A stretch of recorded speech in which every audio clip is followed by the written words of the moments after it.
Kung sa ano po, sa Romano Katoliko po. Kung totoong Romano Katoliko ka po, sa di mo na po nagsimula ang tao. Sanggol. Opo. Pag lumabas ka po sa bundo ng ano, daigdig po. Ano ka na po? Nasa liwanag ka na po. Di ba po? Hmm. Na wala kang kasalanan pagkasilang mo. Wala kang dala. Kundi nakahubad.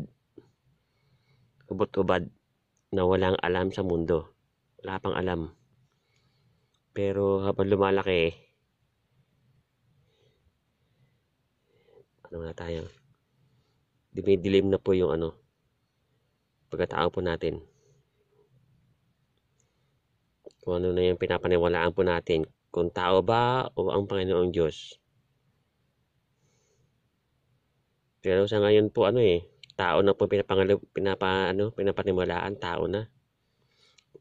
Halos wala na po yata naniniwala sa Panginoong Diyos. Tao na po ang pinapaniwalaan, tao. Diba po? O yan, dumidilim na po. Sa tao na po naniniwala ang tao. Medyo madilim na konti. Pakiusap po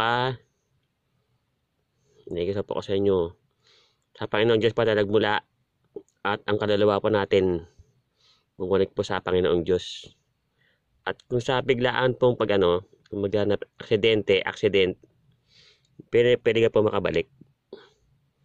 At kung sa sa natural na sakit, sa natural na dedo, pwede ka po bumalik. Kung ikaw po ay medyo may gumagawa. Alam niyo na po 'yun. Kasi po nasa gawa po ang pinaka-importante po gawa. Ibabalik ka po niya kung gumagawa ka po. Kahit na po ikay